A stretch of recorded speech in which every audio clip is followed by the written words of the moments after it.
आज मैं आपको 3 ऐसी होम रेमेडी बताने वाली हूँ जिससे हमारे प्लांट की ग्रोथ अगर रुक गई है तो वो बहुत ही तेज़ी से बढ़ना शुरू हो जाएगी। अगर प्लांट में फ्लावरिंग नहीं हो रही है तो प्लांट फ्लावर करना स्टार्ट कर देगा। और अगर प्लांट में कोई प्रॉब्लम आ गई है, कोई इंसेक्ट है, कोई फंगस है, तो वो भी चुटकियों में दूर हो जाएगा। तो ये कौन सी रेमेडी है, कौन कौन सी चीज़ें हैं, इसको किस तरीके से इस्तेमाल करना है, चलिए वीडियो में बात करते हैं। तो वीडियो को स्टार्ट करते हैं।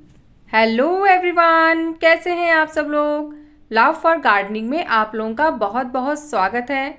तो आजकल बहुत ज़्यादा सुनाई पड़ रहा है कि प्लांट अचानक अपनी ग्रोथ रोक दिया है, प्लांट में फ्लावर नहीं आ रहे हैं, और अगर फ्लावर आ रहे हैं तो 1 या 2 ही मात्रा में खिल रहे हैं। तो इन सभी में क्या प्रॉब्लम आ गई है और इसके क्या सोल्यूशन है, आज मैं आपको वीडियो में बताने वाली हूँ। तो सबसे पहले जो हम बात करने वाले हैं वो है कि ग्रोथ रुक क्यों जाती है। तो क्या होता है कि हम जब प्लांट में बहुत ज़्यादा वाटर दे देते हैं तो उससे हमारे प्लांट की जो ग्रोथ होती है वो अचानक ही रुक जाती है। ओवर वाटर से जो हमारे प्लांट की रूट्स होती हैं, जड़ें होती हैं, वो ग्रो करना बंद हो जाती हैं, खाना लेना बंद कर देती हैं। तो जब हमारे प्लांट की रूट नहीं अच्छे से ग्रो होगी तो प्लांट हमारा कैसे अच्छे से ग्रो करेगा। तो इसके लिए हमें क्या करना है, सबसे पहले तो मैं आपको जो बता रही हूँ ये सब हमें किचन में ही मिलने वाला है। तो जो सबसे पहला चीज़ है वो है हल्दी। और हल्दी सबके घर में रसोई में आसानी से मिल जाती है।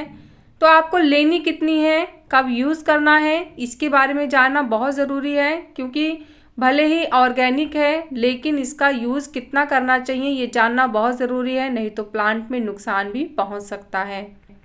तो मैंने यहाँ पे 1 गिलास पानी लिया है और 1 गिलास पानी में लगभग मैंने 1 से 1.5 चुटकी हल्दी का प्रयोग किया है। तो आपको इतना ही हल्दी लेना है, इससे ज़्यादा नहीं लेना है। एक चीज़ मैं और बताऊँ, हल्दी जल्दी से मिक्स नहीं होती है पानी में। तो क्या करना है, आपको कम से कम 2 मिनट तक स्पून से इसी तरीके से मिक्स करते रहना है। जब तक आप अच्छे से मिक्स नहीं करेंगे हल्दी अच्छे से पानी में मिक्स नहीं होगी। रंग घुल जाने से ही हल्दी मिक्स नहीं होती है, उसको चलाना पड़ेगा, पानी में अच्छे से डिज़ोल्व करना होगा। अब आप देखिए ये हमारा तैयार है। अब हमें इसे प्लांट में देना कितना है, चलिए इसके बारे में बात करते हैं।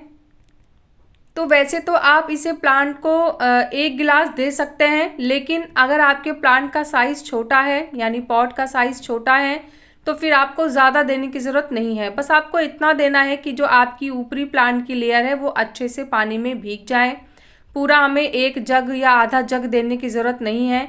आप देखिए मैंने 1 गिलास में 2 प्लांट को दिया है और दोनों ही प्लांट ने अच्छे से पानी एब्जॉर्ब कर लिया है। बस हमें इतना ही देना है। देना कितने दिन पे है, तो हमें महीने में सिर्फ 1 बार देना है, उससे ज़्यादा रिपीट नहीं करना है।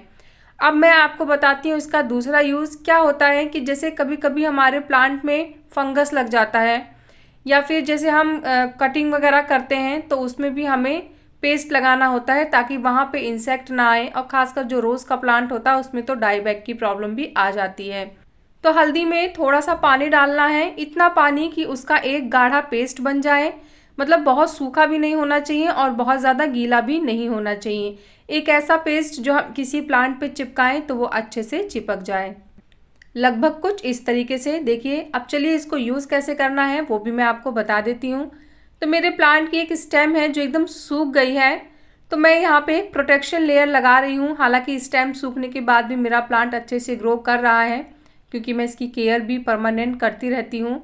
लेकिन स्टेम इसकी और ज़्यादा डैमेज ना हो, इसके लिए मैं यहाँ पे हल्दी का पेस्ट लगा दे रही हूँ। क्योंकि क्या होता है जब कोई इन्फेक्टेड पार्ट होता है ना तो वहाँ पे इंसेक्ट बहुत ही ज़्यादा अट्रैक्ट होते हैं।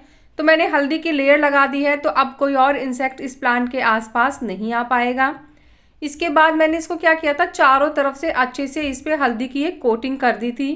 अब हमें इसे स्टेम पे किस तरह लगाना होता है, जैसे अगर हमने कोई प्लांट की कटिंग की है, मोस्टली तो हम लोग रोज़ प्लांट की कटिंग करते हैं और उसमें ही ये डाईबैक की प्रॉब्लम भी आती है।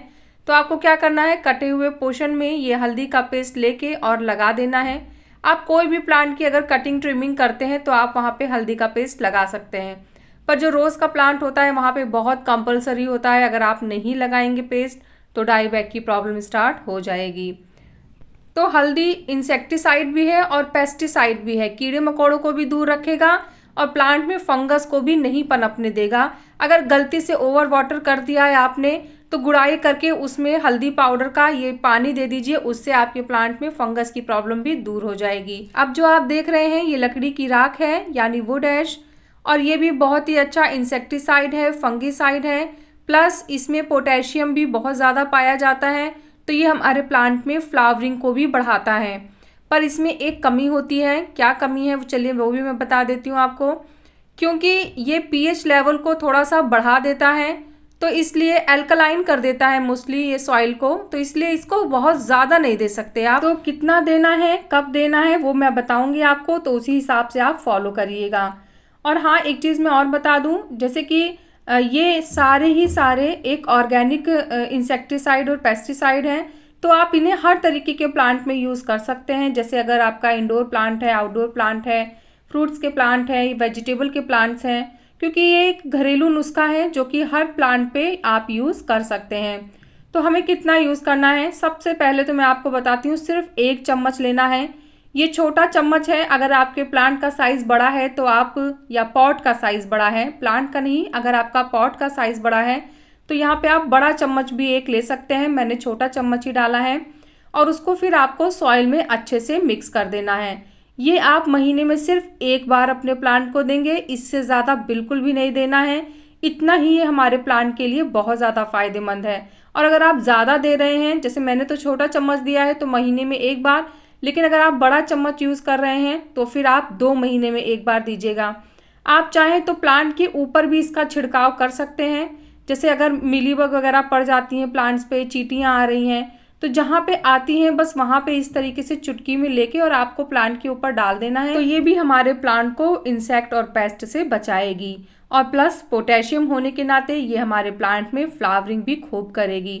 तो इसलिए क्वांटिटी जितनी मैंने बोली है बस उतना ही ध्यान रखिएगा, तो फिर ये हमारे प्लांट के लिए बहुत ज़्यादा फायदेमंद है। और विंटर्स में तो वुड ऐश बहुत ही आसानी से मिल जाता है। अब जो तीसरी रेमेडी है उसके बारे में बात कर लेते हैं। तो इससे रिलेटेड वीडियो मैंने ऑलरेडी अपलोड किया था, जिसमें मैंने गुड़हल प्लांट से रिलेटेड कुछ टॉपिक्स को क्लियर किया था और उसमें आपको ये रेमेडी भी बताई थी।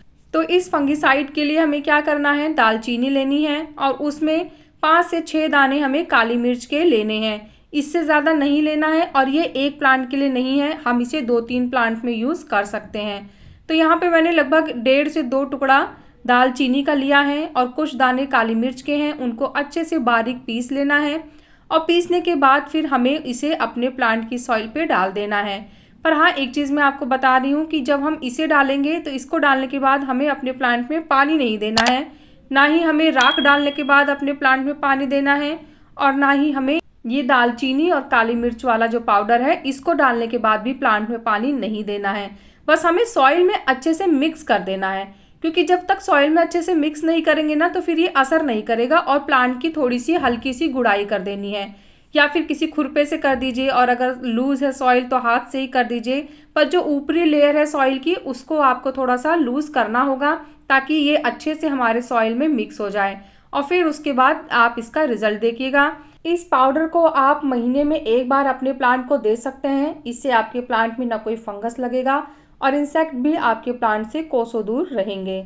इन सभी रेमेडी का फ़ायदा तभी होगा जब आप अपने प्लांट की प्रॉपर केयर करेंगे। प्लांट को ओवर वाटर नहीं करना है, जितनी प्लांट को सनलाइट चाहिए बस उतनी ही देनी है। प्रॉपर फर्टिलाइजर भी प्लांट को देते रहना है। सबसे ज़्यादा प्रॉब्लम होती है जब प्लांट ग्रोथ रोकता है, तो वो होता है हमारे प्लांट को ओवर वाटर करना। ओवर वाटर से प्लांट अपनी ग्रोथ अचानक ही रोक देता है, फिर हमें समझ में नहीं आता कि हमने क्या गलती की। एक चीज़ और होती है, जैसे अगर हमारा प्लांट बहुत तेज़ धूप में रखा है और हमने उसे छांव में रख दिया, तो भी वो अचानक अपनी ग्रोथ रोकता है। मतलब कहने का है कि जब अचानक जगह बदलती है तो भी प्लांट अपनी ग्रोथ को रोक देता है। और हाँ, एक चीज़ मैं बहुत ज़रूरी चीज़ आपको बताना चाहती हूँ कि इन तीनों रेमेडी में से सिर्फ एक ही आपको फॉलो करनी है। तीनों अपने एक ही प्लांट में मत इस्तेमाल करिएगा। तो इसलिए महीने में 1 ही बार यूज़ करना है, बार बार भी यूज़ नहीं करना है, नहीं तो ओवर होने से प्रॉब्लम आ सकती है। तो कैसा लगा मेरा आज का ये वीडियो, मुझे ज़रूर बताइएगा। अगर आपको वीडियो पसंद आया है तो वीडियो को लाइक करिएगा, चैनल को सब्सक्राइब करिएगा, और प्लांट से रिलेटेड अगर कोई भी क्वेश्चन आपके माइंड में है तो आप कमेंट्स के थ्रू मुझसे बात कर सकते हैं। मिलते हैं फिर नेक्स्ट वीडियो में, तब तक के लिए बाय, टेक केयर।